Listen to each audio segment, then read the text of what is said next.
welcome to a brand new episode of the Musafir Stories, India's very own travel podcast, where each week we share the journey of travelers in their own words and relive their experiences with you, our listeners.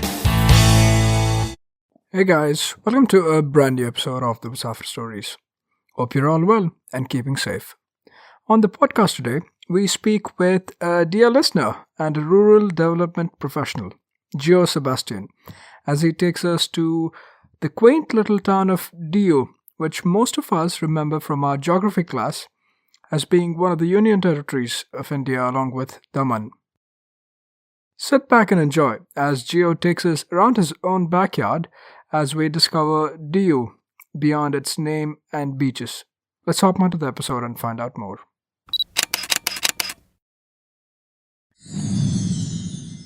So with that introduction, we'd love to welcome Geo Sebastian, a traveler and a listener to the Musafir Stories. Geo, thank you so much for being on the podcast and welcome. Thank you, Saif, for having me at the Musafir Stories. I've been an avid listener and I've been listening to the Musafir Stories with all the podcasts. And I'm based now in Germany and I've been hearing all the stories that you have been posting with all the travelers that are there. Lovely. Thank you so much, Geo. And it's our pleasure to have listeners reach out and get a chance to bring them on and host them on the podcast. They started and the podcast has sustained mostly because listeners like yourself have been listening over time and encouraging and supporting us. So really, really glad to have you. The intro I gave about you at the beginning was very short and concise.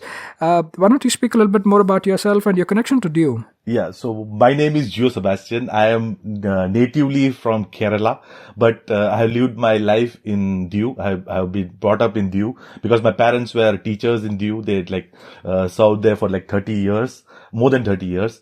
I am a rural development professional. That's what I call myself because I have been working in the field of rural development across India. I have traveled most of the rural places of India, from Chhattisgarh to Meghalaya to Daman and Diu. I have been there.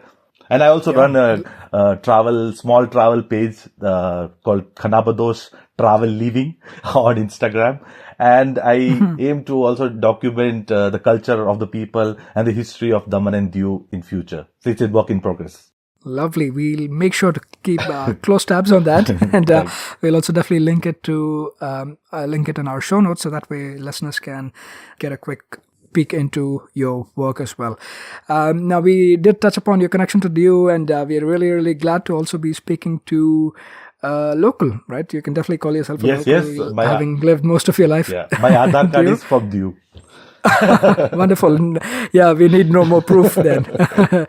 Geo, so give us a little bit more of a background because I know I think a lot of us, our introduction to Diu would be that, hey, Diu and Daman is union territory in India, and that's where we leave it at as well in most cases. We don't really get a chance to explore it beyond that. So really, really looking forward to this. So why don't you give us and the listeners a little bit more, firstly starting off with a geographical context, right, where Diu is, and also a little bit about the background. Having lived there, you probably know a lot more as well. So why don't you share a little bit more context around Diu? Yeah, so Diu is a small island. Generally, people know it as Daman and Diu. It was Goa, Daman and Diu before, and Goa became a state, and Daman and Diu was turned into a union territory. And at present day, it has also merged with Dadra, Nagar, Haveli. So it is like Daman and Diu and Dadra, Nagar, Haveli. There are two member of parliaments that are sworn in from Daman and Diu right now. Daman is actually near Surat and Diu is near Junagadh. Veraval is more closer to Diu. You must be knowing Somnath, which is one of the Shivlings that is 90 kilometers from there. It is at the Gulf of Cambay. It's in the Arabian Sea. It's a small island, 13 kilometers in length and 3 kilometers in breadth. From the mainland, it is separated by a small creek of the water that flows around. There are 2 bridges that connect the mainland now.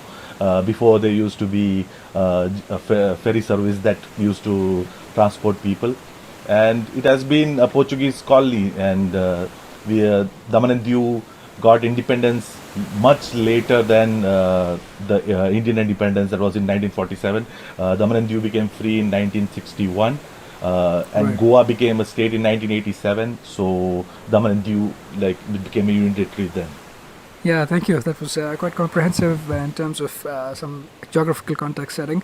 And also, one of the biggest, I guess, misnomers. I know we always say Daman and Diu in the same breath, but in reality, they're separated by well over 600 kilometers, Yes, right? yes. They're not like twin cities or anything like that. That's really close. They're separated, and I guess only because they're union territories together. We have just like always said them in the same breath.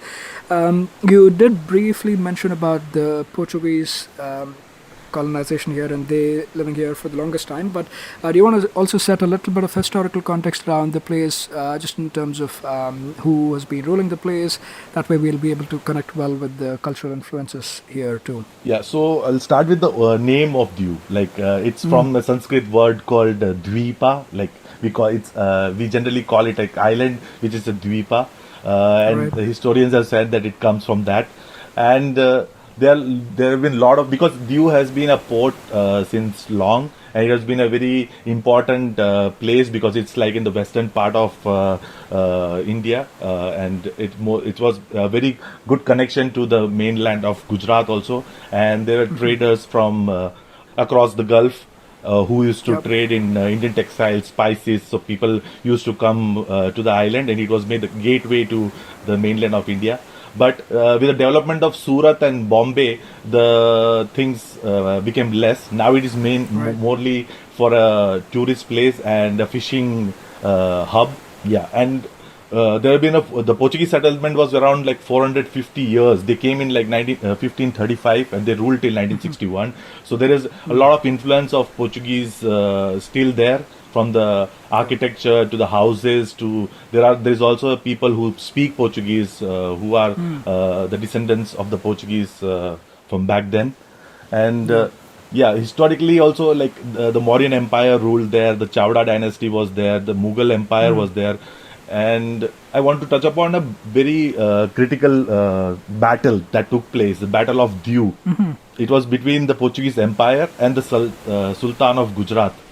And the Sultan of Gujarat, he brought in like the Sultanate of Egypt also came in, the Zamorin of Calicut also came in, the Republic of Venice, Ottoman Empire, all together they were battling out for Diu basically. Yeah. Because it was a main center, maritime center, because Khambat was a very important port back then, so it was like a pathway to go there also. Yeah, yeah. This is something that's less spoken about, right? I mean, a lot of times when we talk about like fighting against powers or rulers from outside of this subcontinent, Yeah. we limit to like what of the European settlers that came here, Yes, right? yes, that's British, all. Dutch, Portuguese, and all of them. But yeah, this battle, like you mentioned, everybody from the Ottoman king to the others, there are so many of them, and Grand Alliance, and they still couldn't defeat the Portuguese. So Yeah. that also speaks to how well the Portuguese had this place fortified and held off the siege in this battle. So thank you so much for setting that context really well. And like you mentioned, the Portuguese influence also, given that they ruled this place for over 400 years, that is very stark. We will definitely touch upon that during the conversation. Now, just in terms of why one would visit Diu, right? Like, given that you've also lived there a long time, what sort of experiences can one expect while coming to Diu? Just in the summary before we get into the specifics. Yeah, so for me, because I grew up there and my childhood was there and all, I feel, and now that I go back and see the place, it's like a soul of Portuguese stuck in the body of Gujarat. Because it's now like that. So Yeah. it's a small island. There are beautiful churches, more than 4 churches, and there are beautiful, pristine beaches that are there. So one can go there, and of course, if you're living in Gujarat, which is a dry state, where alcohol is prohibited, it's heaven for them. Yeah. So on weekends there are like a lot of crazy crowds there, because enjoying the beach basically, because the beach is also very clean and good, nicely maintained, and of course the infrastructure, because it's a union territory, Right. it's very very well kept. Yeah, okay, wonderful. I think that's great summary. And yeah, for people who want to avoid maybe the mass commercialization or tourism in places like Goa, where you will find a similar combination, right? Beaches and Portuguese influence, etc. Yeah. You can definitely visit a place like Diu that offers a much offbeat option. Yeah. So we'll definitely dive into some of those specifics and talk a little bit more. For somebody visiting here, what type of an itinerary would you suggest in terms of number of days? So I will say that you can come in for like 2 to 3 days, and a weekend will be perfect. So Okay. you can easily visit the whole place because it's like very less to travel around. It's like 10 to 13 kilometers, like the whole stretch. And Yeah. I think 3 days will be perfect. Like no rushing, and like you can calmly enjoy the place and the people and the beaches, the sunsets, the sunrises. It will be really nice. Yeah, wonderful. And in terms of what would be a good time, I know especially coastal regions can get a little humid and hot during the summers. So, when would you suggest is a good time to visit? So the best time they say it's in winter from October to February, because after that the Okay. summer comes in. But I feel that during the monsoons also the place is really beautiful. There are less crowds. There are people, very less people, travelers also, and it's very quiet and calm, and the green. It's all green. Okay, beautiful. Awesome. I think we have kind of set up a good background before we get into some of the experiences that Diu has to offer. How would one get around Diu? Geo, what would you suggest? Like, is public transport good enough, or would you suggest like hiring a bike, like a scooty Activa type, like we mostly do in Goa, or do you prefer that you have your own like car or transport to get around from Yeah. place to place? So first of all, I'll tell you how to reach Diu. Okay. So there are flights from Bombay. Air Alliance operates regular flights, Okay. and it's well connected. Every day there are flights, and by train you can come till Veraval. That is the nearest railway station. That is 90 kilometers from Diu. Till Veraval, there are a lot of trains going on, and then from Veraval you can take a bus. And there are regular buses from Bombay, Ahmedabad, and by road you can come. It's good. And also now from Daman, if you are on the Surat side, you can come by helicopter. So Oh, there is a wow. helicopter power Hans that comes in. There's a daily flight from there, and it's like 2,500 or something. It's good. It's a very good experience if you're flying Yeah. from there also. Yeah, Yeah. interesting. Yeah, that's not like an experience you get Yeah, while it's a going to 1 every hour. other place. Yeah, 1 hour Yeah, helicopter so flight. It's a great experience. yeah, so for the adventurers, you could definitely think about that as well.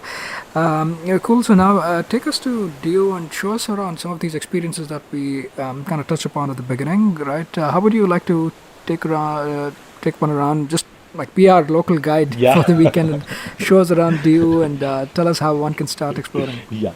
So first of all, when you reach Diu, you can get bikes. You can rent out the mopeds or Activas that are there. It's like very cheap, like $200 or something for a day or something, and then you can go around. As so, from Gujarat, when you enter, there are like checkposts that's built because of the smuggling of the alcohol takes place. So that is like a Right. huge gate that is there, and you enter and you feel like you are in different place of not similar to Gujarat. And then as soon as you enter Diu from the side from Gogla, if you're coming from Ahmedabad, you come from that side, and you go in and you reach the first beach, that is Gogla Beach. So that beach, Okay. it has been nominated for the Blue Flag Beach Award also.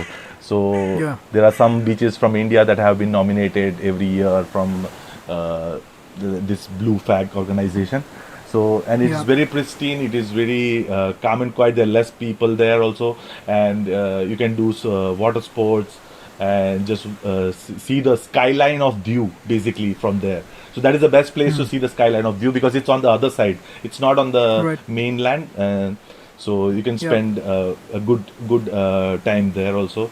With good photography, and then you can when you look at the skyline, in between that there is the Pani Kotha. So that is a fort that is there in the middle of the sea. So it's surrounded by like the Arabian Sea, and it's a small fort that is there, and it served as a jail also, and it was to await the attackers that were there.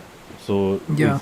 it's a really nice place. You can go by boat there. You can spend it feels like a ship in middle of the sea. Yeah, I think that's what was like most evident to me. It almost felt like it's a big ship that's been built out, right? It's basically almost like, they used it for a few different reasons. I think initially during the early years of invasion and all of that, they used this as a place where, like a first line of defense almost, right? Before one could reach towards Diu. And then beyond that, they had like the jail and a lot of bastions and all of that around. And then later on during the trade phase of where trade was evolving a lot, they also use this almost like a customs checkpoint, right? So ships would pass from here, like get checked or whatever, pay taxes, and then get into the port. So very very interesting. And this is called as the Panikota Fort. Fort, right? So from Gogla Beach you can see the Panikota Fort also, and like there are stunning views of the Arabian Sea. Like you can see a 360-degree view from there. It's also called the Fortress of Bastion because of there is a chapel there, and then there are like it's two-floored structure is there basically. Okay, yeah. And are they? I know. I think in between that stopped access to this, but can now like one take a ferry and go and still visit the Panikota Fort? Yeah, so they were doing this just going around the boat was going around the Panikota and you come back. But now they have repaired it and they are developing it. So basically now Daman and Diu, they are in the smart city category of the government. So there is a very big infrastructure being developed. There is a seafront that is coming in. And lot of big infrastructure coming in there. They're revamping the whole place now. Okay, wonderful. So we started off with the Gogla Beach. Yeah. This is the blue flag certified beach. And then what would you suggest after like one spends time here and gets a good view of the surrounding Arabian Sea, the Panikota Fort and stuff like that? Where would you suggest we go next? So I suggest that we go to the Diu Fort because that is the main attraction of Diu also. And it's on the most western part of Diu. It's on the one end. So we go there, and it is like a 2 to 3 hours of journey inside the fort. It's not paid. Also, you can go in for free, and you can spend like 3 hours there. There is a huge lighthouse that is there. There are a lot of cannons and old cannons that are there.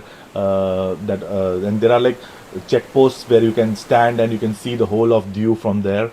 You must have seen the movie Kaipo Che. There are movies that there are songs that are Miti Bolia. That song is shot there. The Sushant Singh, Rajkumar Rao, and then Kayamat of Ajay Devgan.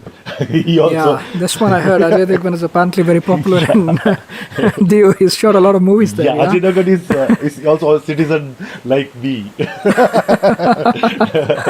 Because he comes in like in for most of the movies. He's there now.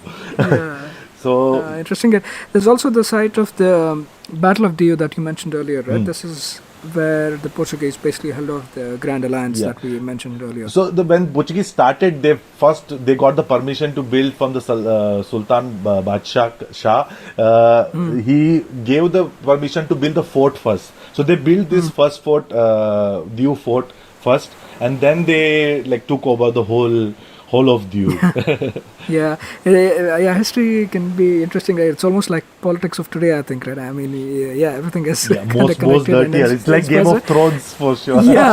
Because basically, even when I was looking up, I saw that Bahadur Shah, right, the Sultan of Gujarat that you mentioned, he led the Portuguese in to build this fort and as a defensive alliance against the Mughals. Humayun, and then Humayun, right? And they ended up basically taking over this, and then he was one of them who actually of that Grand Alliance. It was led by Bahadur Shah, I believe, right? To basically get this back from the Portuguese. So it's funny sometimes, but this is the Grand Fort of the Portuguese that we referred to. And the fort is like a huge, massive structure. Like I have not seen such a fort. Basically, I don't think the Goa forts also. The Goa fort is as big as this, and it's well maintained also, and it's huge. And there are like tunnels and there are chapels, and there was a prison also, the live prison that was there. Now they have shifted it, I guess. Now nothing else. And they are doing a sound and light show also. That's what I heard last. Okay. Yeah. Okay. That's good. Yeah, but one can definitely spend a good amount of time here, and it's in very good condition, like Joe mentioned. So you could go around, and obviously the views are stunning too, given the strategic location. Yeah, right? I just wanted to add one more thing that Yeah. it was cut off from the mainland also because it's at the end of Diu, so it was cut off by a small canal, they say, and there were crocodiles in that, so it was difficult to enter that fort also. Very interesting, and yeah, everybody wanted a piece of this again because of all of these, like the vantage point, the strategic location, and all of these things that are working for it. A lot of people were vying for the fort, and that's why this Grand Alliance tried to steal this back from the Portuguese, but they never. And there was actually 2 attempts to like lay siege on the fort, and both of them failed, as what I read too. So, very interesting bit of history, and the foundation on which I guess the Portuguese rule here was also built. So definitely make sure. Yeah, one of the key or iconic points in Diu, you would say, right? Yes. Nobody would probably miss this. Yeah, it had to become the Chapora fort of Dil Chahta Hai, but but it couldn't. Yeah. Yeah, no, that's true. Cool, awesome. So this is one of the key places that one should not miss out on, the Diu Fort or Fort of Diu. Where next to? Yeah, Joe? so from there it's like 1-2 kilometers from there. There's a Saint Paul's Church. That is the main church of Diu. There are like 3 churches in Diu, and this is the biggest and active right now. So the Christian community go there and pray right now. Every Sunday there are masses at 8:30. It's built on the lines of Bon Jesus Basilica of Goa. But because I'm biased and I'm born and raised in Diu, I feel this church is better. The basilica, it's the same model of basilica, but this is the white. It's a Baroque architectural style that they say built by the Jesuits. There are like wooden carvings inside. There is a very good altar that has been made, and the wooden carvings are like really beautiful. To your point, right? The wooden carvings is what that stood out to me as well. Like, in terms of architecture, it's similar to the Portuguese influences, obviously there. So it's similar to some of the others we've seen. But the wooden carving, it was pretty unique, right? And it's very intricate, and it has a lot of this also across the interiors, right? It's not like a little bit here and there. So that kind of stood out, and overall Diu is also like very famous for carvings of these kind, right? I mean, primarily ivory carvings, but wooden carvings are also like a mainstay in a lot of the architectural features. So definitely check that out, and to your point, it's one of the bigger churches, and there are also Portuguese masses churches that are held there, and I recommend that people should visit the church Diu basically during the time of Good Friday and Easter, because they still have the old ceremonies that are there, like the nailing of Jesus on the cross. They do it, and there's a procession, and it is one of a kind. I have not seen it anywhere else in India, but they still maintain it. There's a small community of like 30 to 45 families now there, and they do it. They still continue it. Yeah. And near to the church, there was this school, the English medium, the first English medium school in Diu, that was Nirmala Mata High School. That's where my father and my mother taught there. But now, wonderful. But after the earthquake that hit in Bhuj in 2001, they changed because there were cracks that developed, and so it was not safe for the children there. So they built another school. But this is where we grew up, and from the church, from the windows of the school that are there, you can see the Pani Khota and the beach from there, from the windows itself.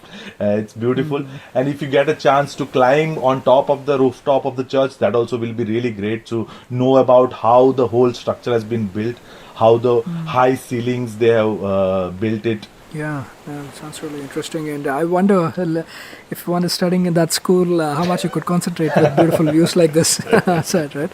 I would definitely go for a window seat.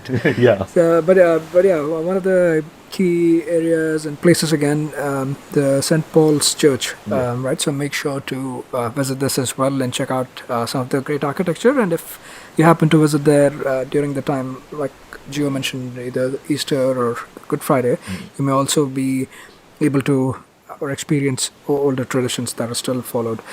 Where next to after this? So after that, from there, this place where the church is there, it's called the Firangi Vada, from the Portuguese people who live around the church also. So in that also, behind the St. Paul's Church, which is dedicated to Immaculate Conception, that the Mother Mary, there is another church that's called St. Thomas Church that has been converted into a museum right now.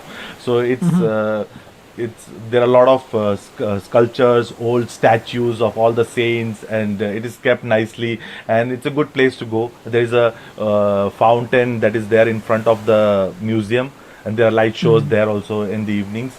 So you go there. The museum is also really nice. There were places before to stay in the museum also on top. I don't think now it's allowed, but it was a really good place to stay also there.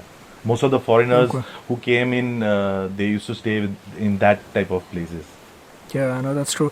And I guess now a majority of the visitors are probably from Gujarat, right? The mainland, I guess. Yeah, and Gujarat, there are people coming from Gujarat for long because that was the only vacation spot for them. But now there are people who are coming from like across India also now. Because the Diu tourism, they also had revamped their strategy, and they called it the island of calm, and they promoted it very nicely. And so people were very interested to come and see. So there are a lot of tourists coming from outside also now. Yeah. Ilha Kalma. Ilha de Kalma, right? Island of Calm. Ilha de Kalma, Island of Calm. Yeah. Yeah, wonderful. Definitely worth visiting though, and yeah, especially who's looking at a little bit more of an offbeat experience. This does make sense. Now we have touched upon a couple of churches and the museum as well, the St. Thomas Church that has been also converted into the Diu Museum. What else would you suggest we? Yeah, so from there you go to the beach side, taking the whole coast. So first you'll reach the Jalandhar beach, which is a small beach with a good hillock and all that stuff. And there is a good structure called the summer house where you can sit and see the stunning views of Diu and the coastline. You can see the sun, just relax and see the sunset also from that point. There are a lot of people who come in there for just chilling out there. Yeah, and just to clarify, this has nothing to do with Jalandhar and Punjab, right? It's No. So this Jalandhar is called. It came into being. There is a statue of Jalandhar also there, and from what I know, it is from the Daman king Jalandhar, who was killed by Lord Krishna back then. Yeah, that's what the mythology says. Because I think because Lord Krishna, it is like Dwarka is nearer to Diu also, so maybe. Yeah, no, that's correct. Just interesting thing to call out there. And in terms of, I believe there was a temple also on this beach, right? I guess maybe to signify that was this beach or? No, there's a small temple called Chandika Mata on that. There are like the locals go there and believe. And there is another temple called Hanuman temple also that is also nearby. It's in the a rock formation, and then you walk inside. But it's not so popular with the tourists outside. But you can the locals go there. It's on Saturdays and all there, the Hanuman day. So they go there and pray basically. So from there, as you go towards the east side, from the beach, you see a lot of beaches on that part, and then you go to the the Chakkatirath beach, which is called the Sunset Point. Okay. Yeah. So and from Jalandhar beach to Chakkatirath beach, there is a whole stretch of beaches only. But people are not advised to bathe in there or swim in there because there are rocks there basically. So that's why it's not allowed to. But in Chakkatirath beach, you can do that. So yeah, there's a few popular beaches as well that obviously being on the coast, there's a bunch of them, but there's a few popular ones. All of them primarily white sand beaches, so very clean, and like we saw, some of them also have one of them has the Gogla has the blue blue flag certification too. So very, very nice and clean. That's, I think, another thing that stands out from a lot of the other commercial beaches, like places in Goa and other places, that these are still relatively very clean and well maintained. Yeah, that also stands out from Daman also, because in Daman there are black beaches, black sand beaches. Right. Yeah, that's true. So in Chakkatirath beach there's a huge hillock there, this is my favorite place to go in Diu. So every evening I am there. On top of it there is a INS Kukri Memorial, the Indian naval ship that sunk 70 kilometers in the 1971 Indo-Pakistan war. So they have made a replica of it, and a tribute memorial to the people who had died and all. So it's like a huge ship model kept on the hillock. Yeah, a scaled model of INS Kukri, right, during the India-Pakistan War of 1971. Basically, it was a Pakistani submarine that attacked the ship, and unfortunately, it did sink as a part of that attack. So, yeah, you can definitely go and look at that scaled model there, and it's also a very vantage point, right? It's a good view from there too. It's surrounded pretty much by water on most of the sites, so yeah, it's a good point. And Chakratit Beach is where you said is the sunset point as well. Yes. So yeah, definitely get some good views and catch a sunset here, and obviously make it a point to visit the INS Kukri. And it's very clean and very peaceful and very beautiful. The sunset is one of the best in India. I can vouch for it. Yeah, definitely. We'll take your word for it. I know you're from there, but we'll definitely take your word for it. Where next to? We've kind of covered a bunch of beaches as well. Yeah, so and on the same route, when you go towards the east side, there is a temple called Gangeshwar Temple. It's like it's in the rock formation, but it's in the water. So where during the high tides, it's filled with water. There are like 5 shivlings that have been made. They say that when the Pandavas were in exile, they made the shivlings. Yeah, it's very unique in the sense, like I mentioned, right? It's almost like you're going down into it, and it's almost built in a cave type of structure, you could say. And the interesting thing is, during high tide, it's almost submerged, right? You don't see the shivling, so it's a different kind of a visit compared to some of the other temples. Any other important beaches that you'd like to call out? So just near to the Gangeshwar temple. So I'm just following the whole path on the way. You can just go. It's a circuit basically. So near to Gangeshwar temple, there is a tower of silence. So there are like the Parsi towers. It's made by the Parsi community, but right now it's not working. It's like a burial site kind of a thing. So they are like huge. Circular structures that have been made, and there they say that the bodies were put in to rest. So they are the ruins now there. Yeah, it's not functional right now, but historically also, right, this is supposed to be a very sacred place for the Parsis. The sacred fire, like they say, the sacred fire was brought here from Persia back in the day, and it was here for a long time before they kind of moved it ahead. This is a small Parsi community. I think it's probably only in India that the Parsis remain now, but this place was pretty significant to the community as well, and has a lot of historical connections. So if you can make a stop here, but like Geo said, it's not functional anymore. Yeah, and there were Parsis back then, but right now there are no Parsis left in Diu basically. But there was a Agyari, that is what the holy place of the Parsis was called. But now it's not in function. Yeah, and as you continue on this circuit and continue with the beach hopping, where do you lead to next? So you can go through the whole city, Diu city basically. So there are like streets, narrow winding streets that are there, and then you can see Portuguese and Indian architecture, old buildings that are there. So one specialization of Diu old buildings, I feel, is that there are like wooden beams that are there on the in the houses. So there are still houses that are there. Then there is a Nagar Set ki Haveli, but you're not allowed to go inside. But you can see the architecture from outside. It's like a very old structure, a big palace kind of a thing. It's in Diu.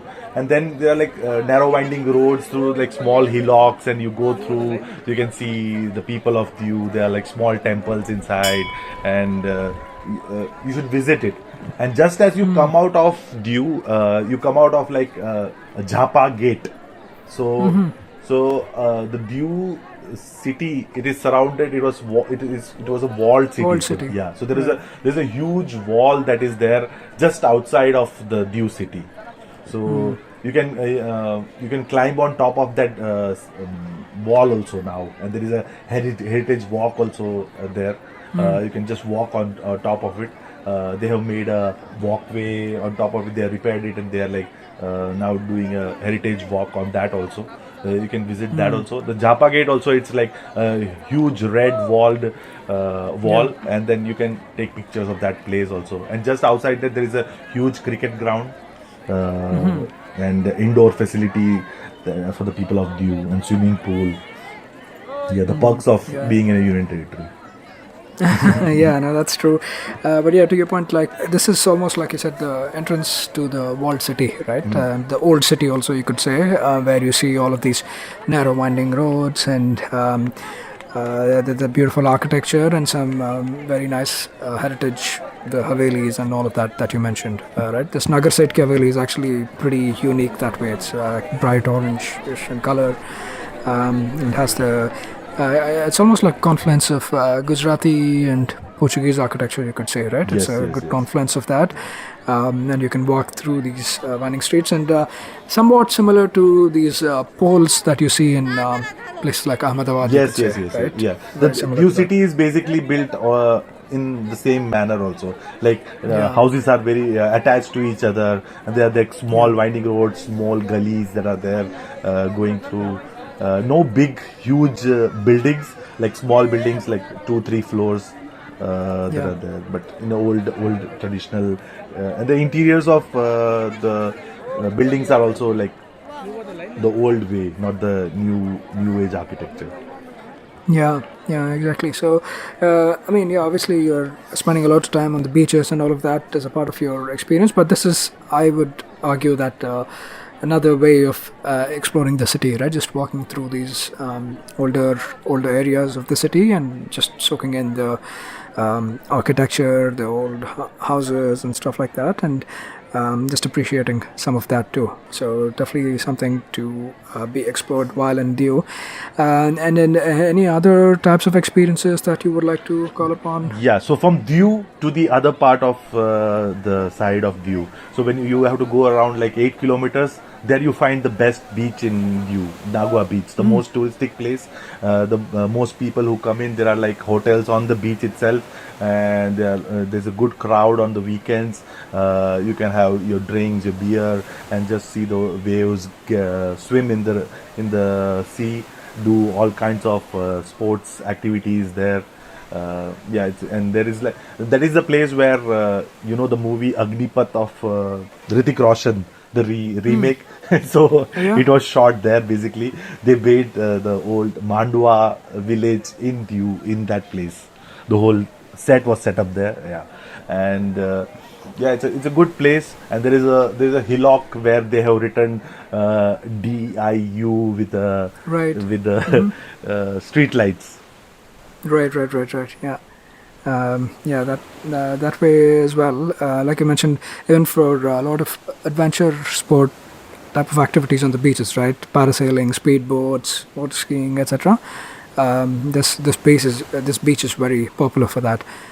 Anything else to call out in this area? Yeah, there is one more place. There are two more places. So one place is Vanakbara village. So that is like 3 kilometers from Nagwa beach also. So it is one of the most biggest fishing village also.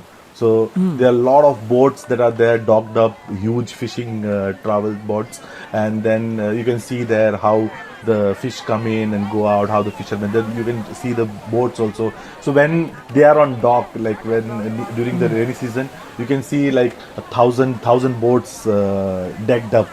So it's a very beautiful sight. And when like after the monsoons, when the seas are not rough, and when all the boats can go into the sea, it's also a big festival there where people go see that, and like the boats enter the sea back after that. Yeah, that should be quite a sight, right? And very unique also. So yeah, definitely. And can you please repeat the name of the place? It's called Manakpara, you said? Vanakbara village. Manakpara village. Okay. Yeah. So this was one thing, and what was the other thing you were mentioning? And also, I just wanted to add. So when you go from Nagwa Beach to Vanakbara, also there's a good stretch of land which has like on the right side there is forest, man-made forest that is there, and on the left side there is a huge beach that nobody goes to, but it's a very beautiful piece of stretch of land that is there. Good coastline. And you can get good fishes also from Vanakbara, and take it home when you go back.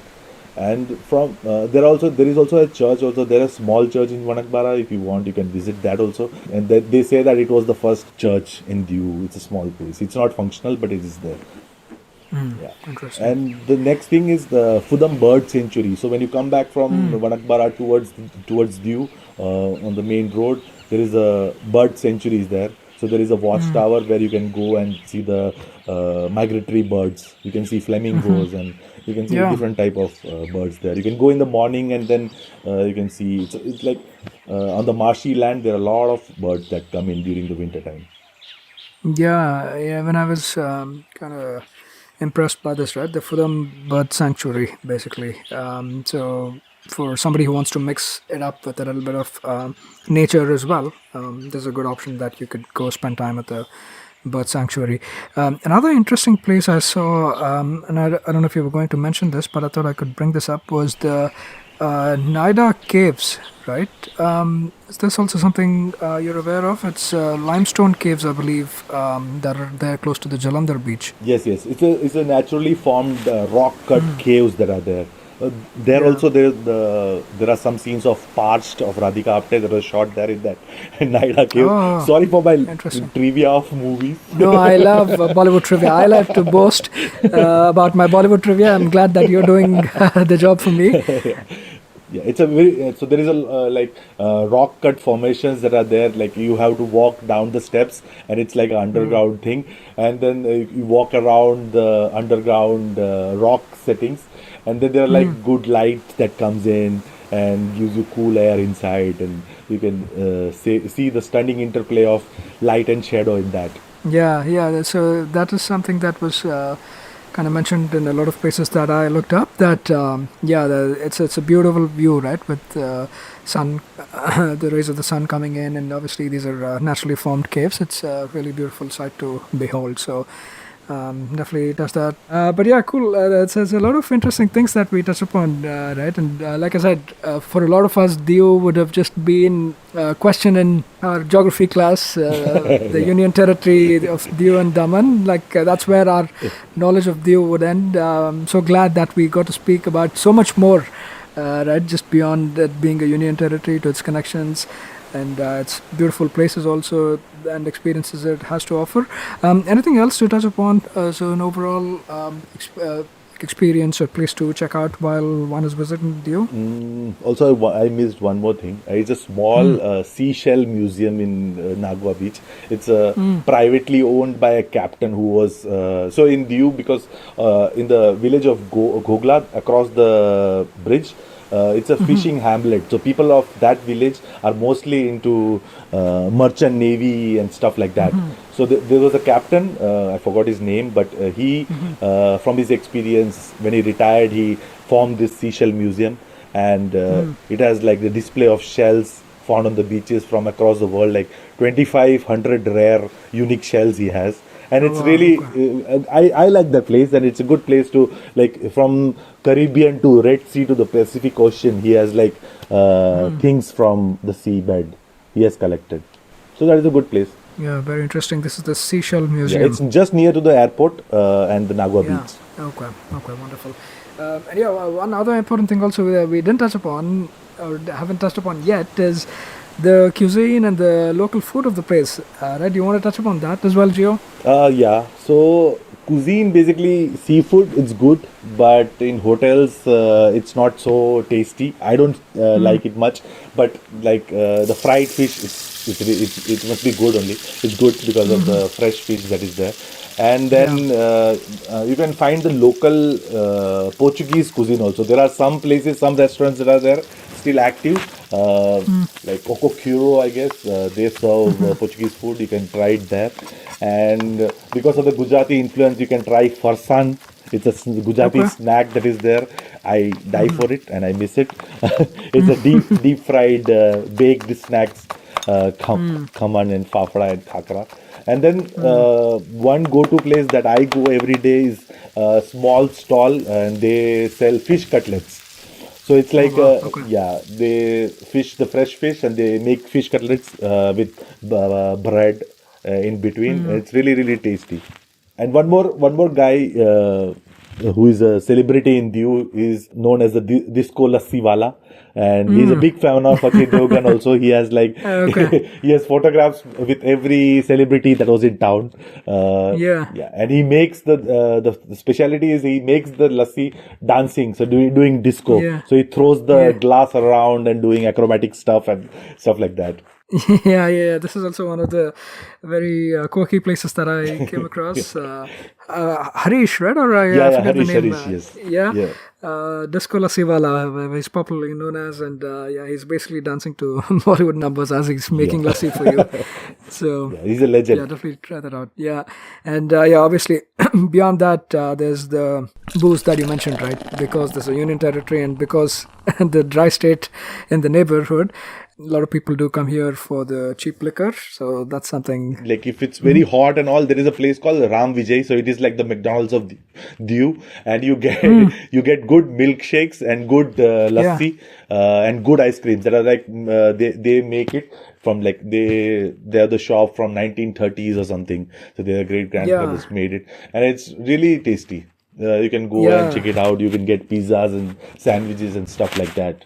I think I also found this. They offer a lot of sodas, right? Yes. That was also very unique. Like not a lot of people offer that. Different flavors of sodas. One unique soda is cream soda. So that is, it's very cheap, and it's like you have a vanilla flavored soda. Right. Yeah, in terms of cuisine as well, you did touch upon it, but because of the closeness to Gujarat, a lot of Gujarati cuisine is also very popular and available in the place. There's a good variety for any sort of tourist/traveler trying to visit the place and spend it doing. It could be mainstream things like beach hopping and checking out some of the commercial beaches, but at the same time, you could also easily turn it into an offbeat experience, right? Given that it's not visited by tourists in large numbers. A lot of these places are very, very unexplored, and even beyond the beaches that we spoke, there's beautiful churches, a lot of good architecture to check out, and then nature-related things, right, like the Fudam Bird Sanctuary and stuff like that.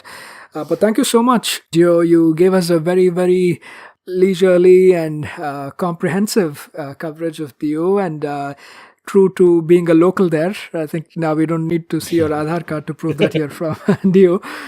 You gave us a really, really wonderful experience of Diu, and just helped us in understanding this place a lot more better, right? Than just doing lip service to the name and knowing that it's a union territory.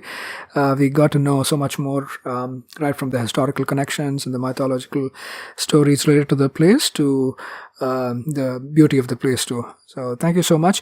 And before leaving us, any final thoughts, Geo, to add to our listeners, as well as please do also share your Insta page where you capture all of these stories. Yeah. So when you're visiting Diu, you can club it with the Girnar. And the Gir forest that is there, that is like very near to like 100 kilometers from Diu. So you can visit that place also. It's the Gir forest, famous for the lions, Gir lions also. It is very near. And you can also climb the Girnar mountain. That is also a good place. And then you can visit the Somnath town, that is 90 kilometers. And nearby Diu also there is like a hot spring called Tulsi Sham that you can visit. There is a waterfall called Jamwala that you can visit if you have time. And happy holidaying. Yeah, definitely a perfect weekend itinerary. But beyond that, if somebody wants to make it a part of a longer itinerary, there's all these wonderful places in the vicinity that you could combine with and make it a week-long itinerary if you'd like to. Well, once again, from the bottom of our hearts, it's always a pleasure to host travelers, and especially more so when we have somebody who's a listener on the podcast. So thank you very much, Geo, for coming and sharing these wonderful stories from Diu. Thank you. Thank you so much, Saf. Thank you for making this happen, and it's really beautiful. Keep it up. Thank you so much. We'll stay in touch. That was yet another great episode on the Musafir Stories. Make sure to show us some love by sharing the podcast with your friends and family. We are on Instagram and Twitter at Musafir Stories. If you like this podcast, don't forget to check out other interesting podcasts on the IVM network. You can listen to us on the IVM Podcast app or the website. Follow us on our social media. We are at IVM Podcasts on Twitter and Instagram.